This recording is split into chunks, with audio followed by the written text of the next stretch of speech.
Hey guys, Instructor Pilot Chris. It's early morning here in North Texas. I was excited to get up early and to try a second flight on the Horizon Hobby Night Vapor.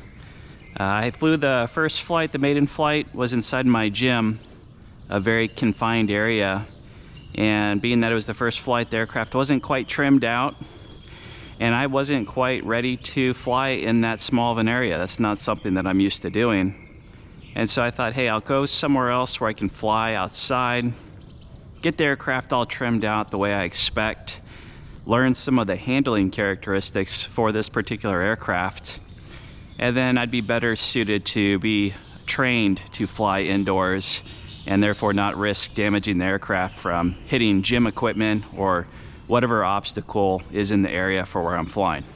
So today I'm at a very nice park here in North Texas. At 6:30 a.m. I beat all the people that work out here, and so I have the field to myself. And so we'll go ahead and just have some fun with it. Purpose of today is to just learn characteristics, try to get this aircraft trimmed out, more or less hands off, and just have some fun.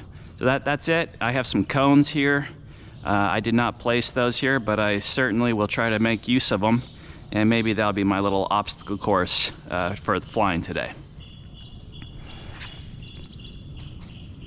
Okay, do a pre-flight check. Up, down, right, and left. Okay, we're ready to go.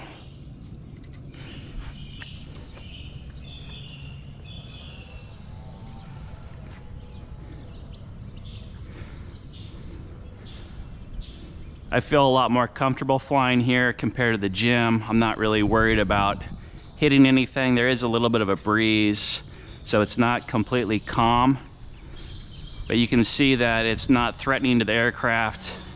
It's really helping actually with the ground speed, that nice breeze. I can just almost hover the aircraft right there.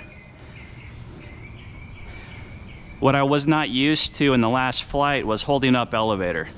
So if you fly aircraft, you know that typically holding up elevator is something you have to be really careful about, because a lot of aircraft will do something called a tip stall, where you'll actually drop a wing, and if you're too low, you might not be able to recover from it.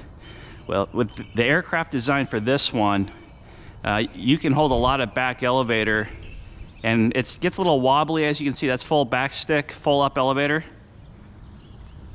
It actually wants to try to loop right there. What I'm trying to demonstrate though is I can still more or less keep control of the aircraft even with full up elevator. And a lot of aircraft will not do that. That's really a bad idea most of the time. However, for this aircraft, to get to fly slow, you really need a hold up elevator. And of course, you need to also manage the power and the rudder at the same time. So kind of like I said last time, it's more like a helicopter where you're constantly adjusting the throttle, and that will enable your slow flight.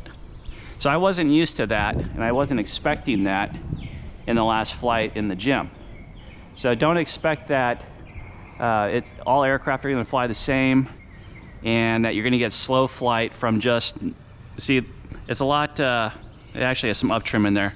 What I was trying to demonstrate is that without the up elevator, it's a little bit faster. You can see that the ground speed's quicker without the elevator versus holding the elevator.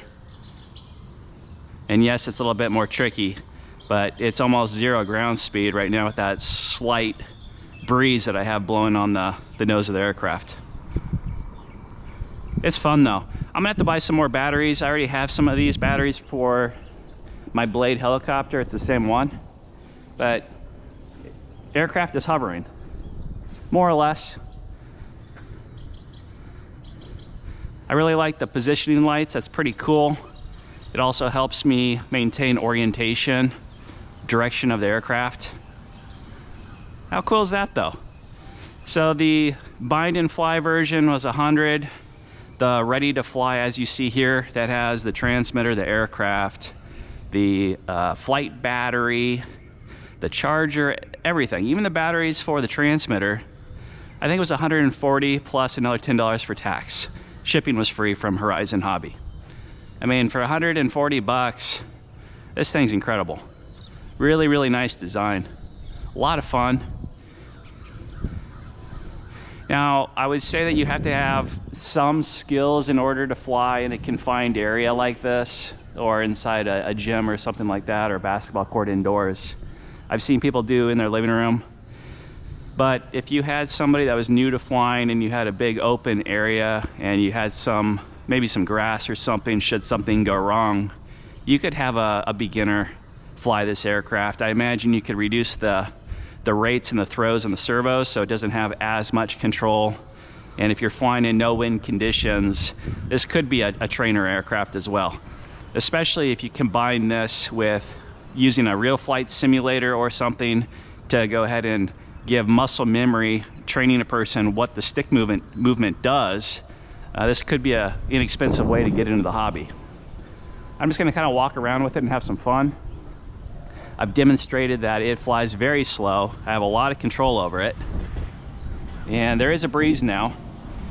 That's part of the reason why I can get it so slow, but it's literally just hovering. I mean, that is really cool. Not a whole lot of aircraft on the market will do that. A big factor is the lightweight. So it's a high drag, high lift, lightweight unit, and it's unique. So it enables very, very slow ground speed, like a helicopter. That's exactly what I was looking for, something I could fly indoors. Let's see if I can fly under the volleyball net here. There we go. All right, I'm gonna fly over the top.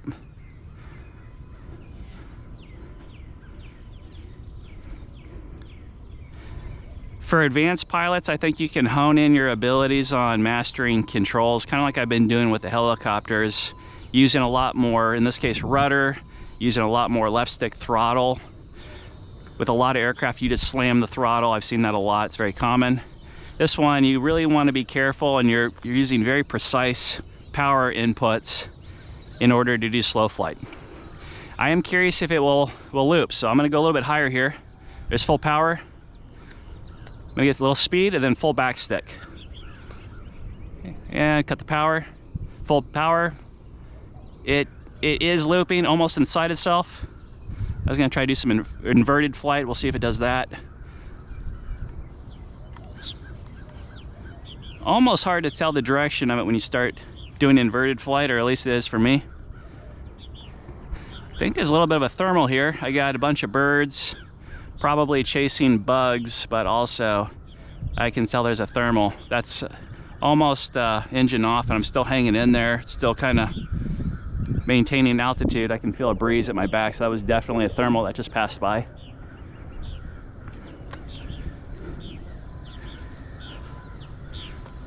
So it's a really fun airplane. This is the second flight. I feel a lot more comfortable with it. I think flying this outdoors before attempting that confined area is a really good idea. But just from that couple of minutes there, I feel like I can now kind of fly in between these cones a little bit more comfortably than maybe I could have before. Now the wind is picking up, I can feel it. Having said that, I'm not really concerned. Oh, almost whacked the cone. Now because it is rudder only, just like other aircraft, it could be a little bit of a wobble versus having extra channels with the ailerons and extra control surfaces. But this is perfect. It's a really nice design. It's really fun to do obstacle courses with.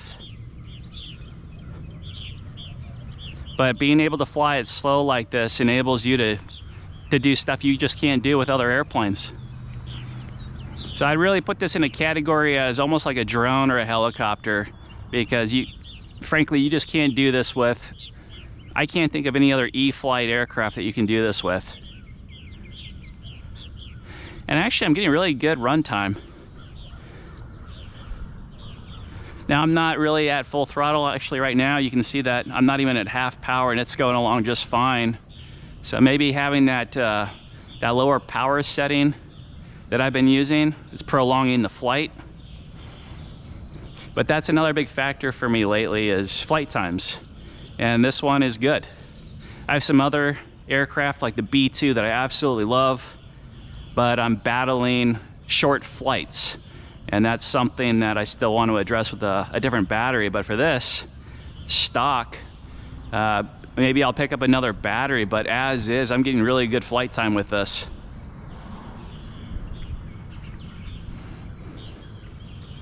Now it is called a night vapor. I've seen a lot of people fly in pitch black, which I also intend to do. But for demonstration purposes, the cameras, from what I've seen, they don't pick up the flight in pitch black. So that's why I came out here at sunrise, where there was still an element of not completely bright outside, but that the camera would pick up the aircraft better to show you what it's capable of doing. I'm really impressed. I'm probably guessing at maybe 5 minutes here, and it's still going along. I'm waiting for it to do a cutoff. Hopefully it does. Most of the E-flite aircraft will do a throttle cut when you're low on battery, low voltage. But right now it's just cruising along.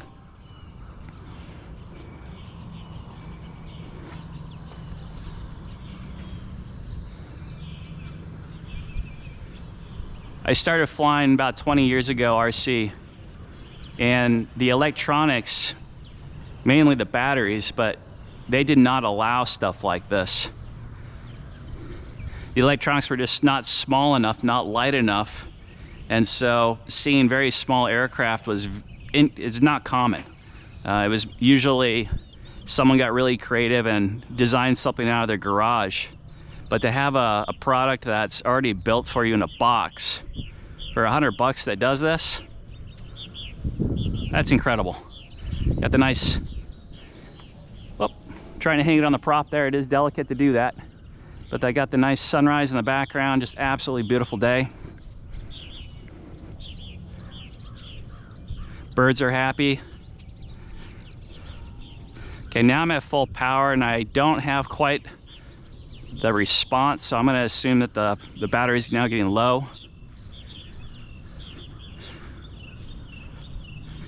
And that's about half stick and I'm not really climbing much, so I think that's an indication that I have a low battery. So it might not do a full cutoff, it might just indicate that there's low power because it's now requiring more throttle just to fly. But I'm thrilled with the flight time. That was very, very nice. I might just kind of milk it because I'm having fun with it, and maybe just have it turn off on its own here rather than proactively land, because as I said, this is a lot of fun.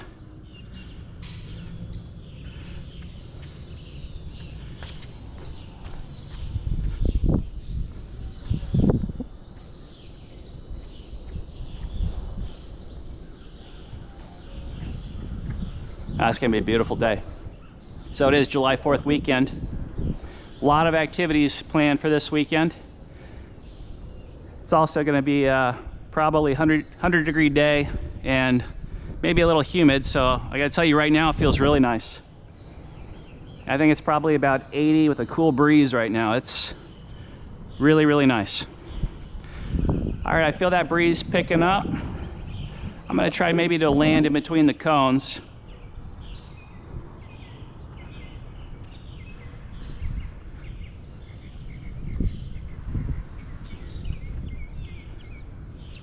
Got my landing light on, as you can see. Final approach. There it is. Maybe I'll do a touch and go. There we go, touch and go, going around.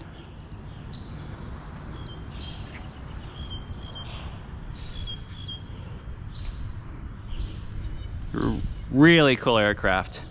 I'm very happy with this purchase. If you don't have one, consider looking into it. Consider looking into the small helicopters. I have the Blade Nano, I love it. I've had so much fun flying aircraft low and slow in confined areas. It really improves your control abilities and your precision flying. Please like and subscribe. I am trying to grow this channel. I'm looking at additional models to add to my fleet, and continuing to look for new fun places to fly and to share with you. So again, please like and subscribe.